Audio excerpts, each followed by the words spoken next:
মা, তোমার বয়স বেশি হলেও তোমার ভিতরে এখনো অনেক টাইট। আমি একটু করলে আর পারবো না মা। মা, তোমার ভিতরে এত গরম কেন? আমার এটা তো পুড়ে যাবে। তোমার ভিতরে কি পানি ছেড়ে দিব?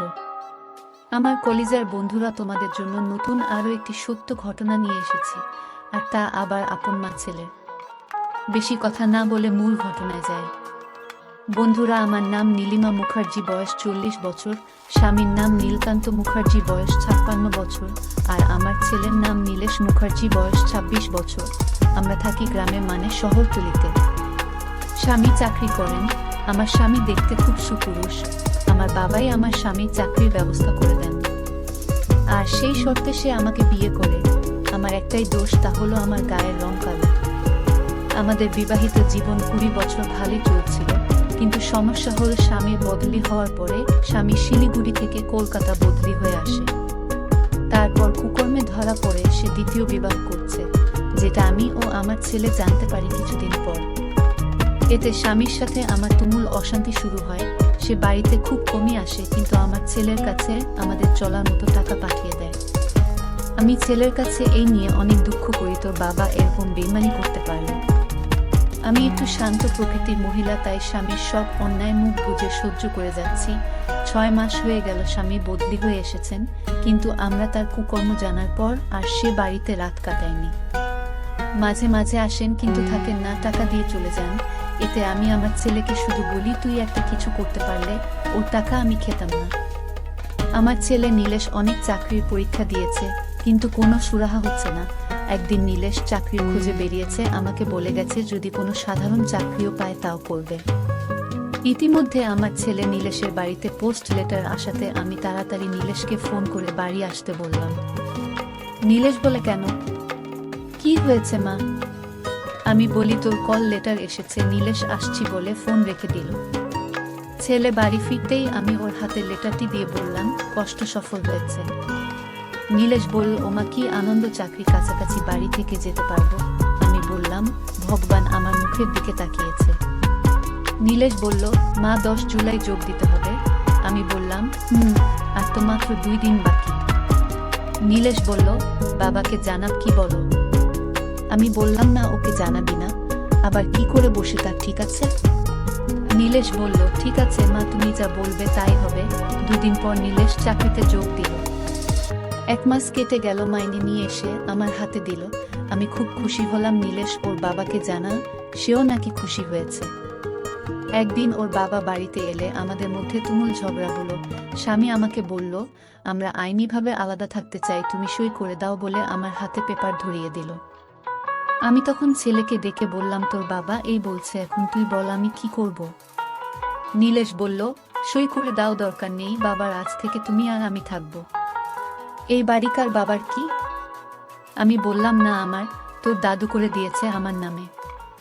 নীলেশ বলল, ঠিক আছে, সব দিয়ে দাও। আমি সাথে সাথে সই করে দিলাম। স্বামী কাগজ হাতে নিয়ে নীলেশকে বলল, তোর সাথে কথা আছে। নীলেশ বলল, কোনো কথা নেই, তুমি যাও, তুমি আমার মাকে ঠকিয়েছে, তোমার সাথে আর কোনো কথা নেই। ছেলের কথায় সে রেগে চলে গেল, আর আমি বুক ফুলিয়ে কাঁদতে লাগলাম। নীলেশ আমাকে সান্ত্বনা দিয়ে বলল, চিন্তা করছো কেন? আমি তো আছি। কিছুদিন পর একদিন রাতে দুঃখে কষ্টে আমার ভীষণ কান্না পায়, আর আমি কাঁদতে থাকি। ছেলে আমার কান্নার আওয়াজ শুনে আমার দরজায় নক করল, কিন্তু আমি দরজা খুললাম না। তারপর নীলেশের অনেক অনুনয় বিনয় করাতে আমি দরজা খুললাম। নীলেশ এসে বলল, কি হয়েছে মা, কাঁদছো কেন? আমি বললাম, ও কিছু না, এমনি, তুই যা, আমি ভালো আছি। নীলেশ বলল, মা আমার সত্যি করে বলো। আমি বললাম, কি বলবো, তোর বাবা আমাকে এভাবে ঠকালো, আমার একটাই দোষ, আমি কালো। নীলেশ বলল, কে বলেছে তুমি কালো? তোমার মতো কয়জন আছে? তুমি নিজেকে কালো ভাববে না। আমার মা অনেক ভালো ও সুন্দরী, রং সামান্য কালো থাকলে সে দেখতে ভালো না। তুমি মা সত্যি অনেক সুন্দরী, একদম বাবার কথা ভুলে যাও, আমি তো আছি। আমি বললাম, সে তো বুঝলাম, কিন্তু সবাই ভাবে আমার দোষ, তাতেই তোর বাবা ছেড়ে চলে গেছে। নীলেশ বলল, ছাড়ো তো, লোকের কথা কে কি বলে। আমি জানি আমার মা কেমন, আমার মায়ের মতো ভালো মা আর কেউ নেই। আমি তোমার ছেলে, তাতেও আমি গর্বিত। আমি বললাম, তুই আমার মন রাখার জন্য এসব বলছিস? নীলেশ বলল, একদম না মা, তুমি সত্যি খুব সুন্দরী। আচ্ছা কাল তোমাকে আমার সাথে যেতে হবে। আমি বললাম কোথায়? নীলেশ বলল যেখানে নিয়ে যাব সেখানে যাবে, কোনো কথা হবে না। আমি বললাম ঠিক আছে নিয়ে যাস। নীলেশ আমাকে বিদায় বলে নিজের ঘরে গিয়ে শুয়ে পড়ল। পরের দিন সকালের খাওয়া শেষ করে নীলেশ আমাকে নিয়ে একটু দূরে একটা বিউটি পার্লারে গেল। 2000 টাকা খরচা করে আমাকে বাড়ি নিয়ে এল। আমি বললাম আমার পিছনে এত টাকা খরচা করার কোনো মানে হয় না। নীলেশ বলল তা জেনে তোমার কোন দরকার আছে? এবার একবার আয়নায় নিজেকে দেখো আর বলো সত্যি তুমি সুন্দর কিনা। আর শোনো, এখন থেকে একটু আধুনিক পোশাক পরবে, দেখি তোমাকে কে অসুন্দর বলে। আমি বললাম কি আধুনিক পোশাক পরব? নীলেশ বলল এই স্লিভলেস ব্লাউজ পরবে, তোমাকে লেগিংস ও কুর্তা কিনে দেব, তাই পরে বের হবে। আমি বললাম যাহো, এগুলো এই বয়সে কি পরা যায়? নীলেশ বলল আমার বসের বয়স 50-এর উপর, উনি নিয়মিত পরে আসেন, দারুণ লাগে দেখতে। আমি বললাম সত্যি বলছিস? নীলেশ বলল কেন তোমায় মিথ্যে বলবো। শোনো, শনি রবি ও সোম আমার 3 দিন ছুটি আছে, ভাবছি একটু বেরিয়ে আসবো। তো আমি বললাম কোথায় যাবি? নীলেশ বলল দেখি কোথায় যাওয়া যায়। আমি বললাম ঠিক আছে যাব। নীলেশ বলল মা তোমার জন্য অফিস থেকে আসার সময় লেগিংস ও কুর্তি নিয়ে আসবো আজকে, কিন্তু। আমি বললাম কিন্তু কি? নীলেশ বলল মাপ তো বলতে হবে দোকানদারকে। আমি বললাম ও আমার উপরে 38 বুঝলি, আর কোমর 36 হিসাব করে নিয়ে আসবি। নীলেশ বলল ঠিক আছে মা। পরের দিন নীলেশ অফিস থেকে সন্ধ্যে 7টায় বাড়ি ফিরল। আমি নীলেশকে টিফিন দিলাম। নীলেশ খেতে খেতে আমাকে বলল মা একটা পরো দেখি তোমার ঠিক আছে কিনা। আমি বললাম এখনই পরব। নীলেশ বলল সাইজ না হলে কাল পাল্টে নিয়ে আসবে, সেই জন্য পরো। আমি ঠিক আছে বলে রুমে নিয়ে গেলাম। কিছুক্ষণ পর লাল লেগিংস ও গোলাপি কুর্তি পরে নীলেশের সামনে আসলাম। নীলেশ বলল মা টাইট হচ্ছে না তো? আমি বললাম সামান্য হচ্ছে, কিন্তু পরলে তো ছাড়বে। নীলেশ বলল মা তোমাকে যা লাগছে না, দারুণ লাগছে। তোমার বয়স 15 বছর কমে হয়ে গেছে, হেব্বি লাগছে। আমি লজ্জা পেয়ে বললাম যা দুষ্টু। আবার বললাম সত্যি আমাকে দেখতে ভালো লাগছে। নীলেশ বলল দেখি পেছনটা। আমি ঘুরাও তো। আমি ঘুরে দাঁড়ালে বলল মা দাঁড়াও, তোমার একটা ছবি তুলি বলে মোবাইল নিয়ে আমার কয়েকটা ছবি তুলল। এরপর আমাকে দেখাল আমার সামনের সাইড ও পিছন থেকে তোলা ছবি এবং বলল এবার সত্যি করে বলো আমার মা সুন্দরী কিনা। আমি বললাম তোর ভালো লাগছে তো? নীলেশ বলল সেটা মাকে কি করে বোঝাই, কত ভালো লাগছে। আবার বলল এটা পাল্টে ওটা পরে আসো। আমি ঠিক আছে বলে চলে গেলাম। আবার কিছুক্ষণ পরে সেগুলো পরে নীলেশের সামনে আসলাম। নীলেশ বলল বাহ, এটাই তো আরো দারুণ লাগছে মা তোমাকে। তুমি এত সুন্দরী আমি কিন্তু আগে বুঝতে পারিনি। বাবা তোমাকে দেখলে আবার ফিরে আসবে। আমি রেগে গিয়ে বললাম ওর কথা আর মুখে আনবি না, তবে আমি কিন্তু আর এসব পরব না। নীলেশ তখন কান ধরে বলল ভুল হয়ে গেছে মা, তবে। আমি বললাম তবে কি? নীলেশ বলল তুমি এসব পরে বের হলে কিন্তু তোমার ছেলের বয়সীরা তোমার পিছু নেবে, বলে দিলাম সাবধান থেকো। আমি বললাম আবার ইয়ার কি হচ্ছে? নীলেশ বলল না মা সত্যি বলছি, তোমাকে দেখে আমার প্রেম করতে ইচ্ছা করছে। আমি নীলেশের কান ধরে বললাম আবার ইয়ার কি হচ্ছে?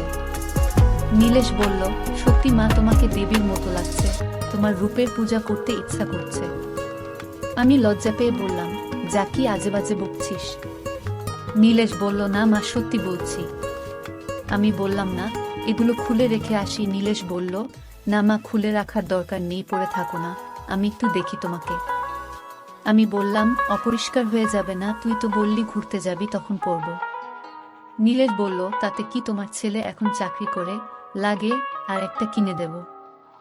ও আচ্ছা, তোমার কি ভেতরে আর কিছু লাগবে? তুমি তো বলনি। আমি কিনতেও সাহস পাইনি। আমি বললাম ভেতরের কি? নীলেশ বলল আরে নিচে পড়তে হয় না। আমি বললাম দুষ্টু দেখছি, সব খবর রাখিস, লাগবে তো? নীলেশ বলল ঠিক আছে আমি নিয়ে আসব। আমি বললাম তুই কিনতে পারবি? দোকানে গিয়ে কি বলবি? নীলেশ বলল সাইজ তো জানি, বলেই নিয়ে আসব। আমি বললাম তোর লজ্জা করবে না? নীলেশ বলল কেন কষে লজ্জা? আমি বললাম দোকানদার যদি জিজ্ঞেস করে কার জন্য নেবেন। নীলেশ বলল কেন বলবো, মায়ের জন্য। আমি বললাম, হাদারাম মায়ের নাম না, অন্য কারো নাম বলবি, অন্য কারোর জন্য। নীলেশ ও ঠিক আছে বলে উঠে পড়ল। পরের দিন নীলেশ অফিস থেকে ফিরে সেগুলো কিনে এনে বাড়ি এসে আমার হাতে দিল আর বলল, পরে দেখো তো। আমি ঠিক আছে বলে সেগুলো নিয়ে একটু পরে শাড়ি পরা অবস্থায় ওর সামনে এসে বললাম, কি সাইজ এনেছিস? নীলেশ বলল, কেন 31? আমি বললাম, টাইট হয়ে যাচ্ছে, আমি হুক লাগাতে পারছি না। নীলেশ বলল, তবে কি করবে, কাল পাল্টে নিয়ে আসবো। আমি বললাম, তুই একটু হুকটা লাগিয়ে দে বলে পিঠ খুলে দিলাম আর নীলেশ ধরে আমার হুক লাগিয়ে দিল। কিন্তু ভীষণ টাইট অনুভব করলাম, তাই নীলেশের দিকে তাকিয়ে বললাম, পাল্টাতে হবে, এর চেয়ে বড় আনবি। নীলেশ পরের দিন আবার পাল্টে নিয়ে এসে আমাকে আবার করতে বলল। আমিও পরে এসে বললাম, লাগিয়ে দে হুকটা। নীলেশ লাগিয়ে দিল আর বলল, মা এবার ঠিক আছে? আমি বললাম, হ্যাঁ ঠিক আছে, সুন্দর ফিট হয়েছে। নীলেশ বলল, ছেলেকে দেখাবে কি? আমি আঁচল নামিয়ে বললাম, দেখ বলে আবার ডেকে দিলাম। নীলেশ শুধু এক ঝলক দেখতে পেল। এবার নীলেশ বলল, মা নিচের ওটা ঠিক আছে? আমি বললাম, হ্যাঁ। তবে এই যে মায়ের জন্য করছিস, এসব বউ আসলে করবি তো? নীলেশ বলল, মা আমি বিয়ে করব না। আমি বললাম, পাগল ছেলে, তাই হয় নাকি? নীলেশ বলল, কেন হবে না, আমি না করলে কে কি করবে আমার? তারপর আমি ঘরে গিয়ে নাইটি পরে এলাম এবং বললাম, কোথায় যাবি বললি না তো? নীলেশ বলল, চলো কাল সারাদিনের জন্য কলকাতা ঘুরব। তুমি নিকো পার্ক বিক্রিয়া জাদুঘর গেছো? আমি বললাম, না, কোথায় আর গেলাম, আর কবে গেলাম? নীলেশ বলল, সারাদিনের জন্য যাব আর রাতের খাবার খেয়ে আসব।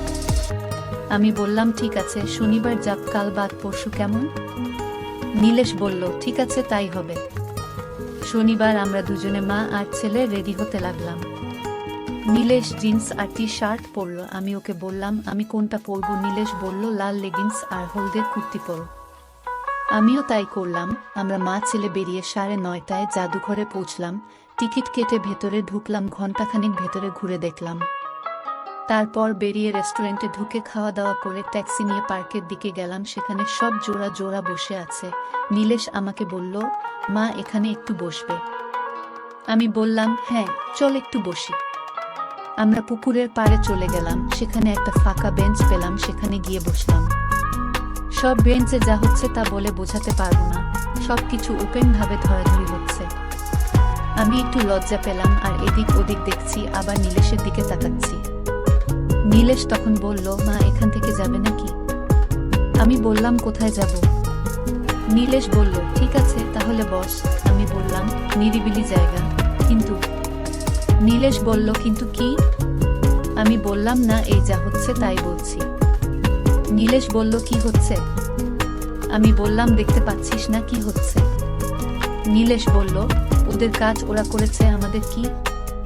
আমি বললাম, সে ঠিক আছে, দেখো ওই দিকে কোনায় এক বয়স্ক মহিলা আর একটা ছোট ছেলে কি করছে, এটা ঠিক না। নীলেশ বলল, বাদ দাও তো, ওদের মধ্যে কি সম্পর্ক আমরা জানি নাকি? আমি বললাম, বয়সের একটা সামঞ্জস্য আছে তো। নীলেশ বলল, ভালোবাসা করতে বয়স লাগে না, মনের মিল হলেই হলো। আমি বললাম, তা ঠিক বলেছিস। নীলেশ বলল, চল একটু হাঁটি, ওই ঝোপের পাশ দিয়ে কি সুন্দর ছোট গাছ। আমি বললাম, যাবি? চল তাহলে। আমরা পাশের ঝোপের দিকে যেতেই যা দেখলাম তাতে মাথা ঘুরে গেল। এখানে এসব হয়? ছেলের সামনে আমার লজ্জা লাগল। দেখি ওই রকম বয়স্ক মহিলা একটা ছেলের সাথে ওপেনে খেলছে। আমরা ওদের পেরিয়ে যাওয়ার পর নীলেশ বলল, কি হচ্ছে এসব মা? আমরা কি বেরিয়ে যাব? আমি বললাম, যাব, তবে এখন আর কোথায় যাব? নীলেশ বলল, অন্য পার্কে। আমি বললাম, ওখানেও এরকম হবে না, তার কি কোনো মানে আছে? নীলেশ বলল, সেটা অবশ্য ঠিক বলেছ, তবে কি আর করি, চল একটু ঘুরি বলে নীলেশ আমার হাত ধরে হাঁটতে লাগল। প্রায় প্রতিটা ঝোপের মাঝে ওপেন চলছে। আমি দেখছি, নীলেশ ও দেখছে। আমার হাত ঘামছে, তা দেখে নীলেশ বলল, মা কি হলো, এত ঘামছে কেন? আমি বললাম, যা গরম না ঘেমে উপায় আছে। নীলেশ বলল, তোমার প্রায় সব জায়গায় ভিজে গেছে, তোমার কি শরীর খারাপ লাগছে? আমি বললাম, না, এমনি গরম তাই। নীলেশ বলল, তাহলে এক জায়গায় বসি। আমি বললাম, না, বসতে হবে না, বাড়ি চল, ট্যাক্সি ধর। নীলেশ বলল, ঠিক আছে, তো দুপুরের খাবার? আমি বললাম, বাড়ির কাছ থেকে বিরিয়ানি নিলে হবে। নীলেশ ঠিক আছে বলে সোজা বেরিয়ে ট্যাক্সি ধরে বাড়ির উদ্দেশ্যে রওনা দিলাম। আমি চুপটি করে বসে রইলাম, কোনো কথা বললাম না। 1 ঘন্টা 20 মিনিট লাগল আমাদের বাড়ি আসতেই আমি চেঞ্জ করে নিলাম। নীলেশ আমাকে বলল, মা তুমি কি আমার উপর রাগ করেছো, কোনো কথা বলছো না যে? আমি বললাম, না রে, কেন রাগ করব, আমার আসলে ভালো লাগছিল না বলে হু হু করে কেঁদে উঠলাম। নীলেশ বলল, মা কি হলো, কাঁদছো কেন? আমি বললাম, ওইখানে তোর সাথে না গিয়ে আমার যাওয়া উচিত ছিল তোর বাবার সাথে। তোর বাবা আমাকে ছেড়ে অন্যকে নিয়ে ফুর্তি করছে। কিছু না বাবা, তুই আমার সোনা ছেলে, তোর উপর রাগ করতে পারি, তুই আমাকে খুশি রাখার জন্য অনেক চেষ্টা করছিস। নীলেশ বলল, মা তোমাকে বলছি না, বাবাকে ভুলে যেতে, ওনার কথা মাথায় আনবে না। আমি বলেছি তো বাবার অভাব আমি পূরণ করব, তোমার যখন যা লাগবে আমাকে বলবে, আর তুমি বাবার কথা ভেবে মন খারাপ করছো, এটা ঠিক না মা। আমি একটু হেসে বললাম, আমার ভুল হয়ে গেছে খোকা, মাফ করে দে। নীলেশ বলল, ঠিক আছে ঠিক আছে, ভেবেছিলাম কিছু কেনাকাটা করব, তা আর হলো না। আমি বললাম, কি আবার কেনাকাটা করবি? নীলেশ বলল, তোমার জন্য শাড়ি ও গয়না কিনো ভেবেছিলাম। আমি বললাম, কি গয়না? নীলেশ বলল, একটা নেকলেস। আমি বললাম, সত্যি বলছিস? নীলেশ বলল, তবে কি মিথ্যে? তুমি মুখ গোমরা করে চলে এলে। আমি বললাম, সন্ধ্যের পর আবার চলো। নীলেশ বলল, যাবে তো? আমি বললাম, হ্যাঁ যাব। দুজনে সন্ধ্যার পর গেলাম। পিসি চন্দ্র শপ থেকে একটা নেকলেস নিলাম, ও আমাকে শাড়ি ও স্লিভলেস ব্লাউজ কিনে দিল। সব কিনে বাড়িতে এলাম 9:30টার সময়। সামান্য বৃষ্টি হচ্ছিল। আমি বললাম, আগে খেয়ে নিই, তারপর দেখা যাবে। নীলেশ খেতে খেতে বলল, আর বাবার কথা মনে করবে না তো? আমি বললাম, না করব না, তোর বাবা আজ পর্যন্ত কোনোদিন একটা সোনা ও আমাকে দেয়নি। আমি খুব খুশি। খাওয়া শেষ হতেই নীলেশ বলল, এবার একটু পরে দেখাও। আমি দেখাচ্ছি বলে সব হাতে নিয়ে বললাম, আমার ঘরে আয়, ওখানে বসে পড়ব। নীলেশ বলল, দাঁড়াও, বাইরের সব বন্ধ করে দেই, তুমি গিয়ে পড়তে শুরু করো। তারপর নীলেশ গেট বন্ধ করে আলো নিভিয়ে আমার ঘরে এল। আমি তখন ভিতরের কাপড় বসে আছি। নীলেশ আসতেই বললাম, হুকটা লাগিয়ে দে, মোটা শরীর তো হাতে পাই না। নীলেশ পেছন থেকে লাগিয়ে দিল, আর আমার কোমল পিঠে আলতো করে হাত বুলিয়ে নিল। তারপর শাড়িটা পরলাম, সব শেষ নেকলেস পরলাম। তারপর আমি নীলেশের সামনে দাঁড়িয়ে কোনো কথা না বলে চোখ দিয়ে জল ছেড়ে দিলাম। নীলেশ উঠে দাঁড়িয়ে আমাকে জড়িয়ে ধরে বলল, মা কি হলো, কাঁদছো কেন? বন্ধুরা, আজকের ভিডিওটা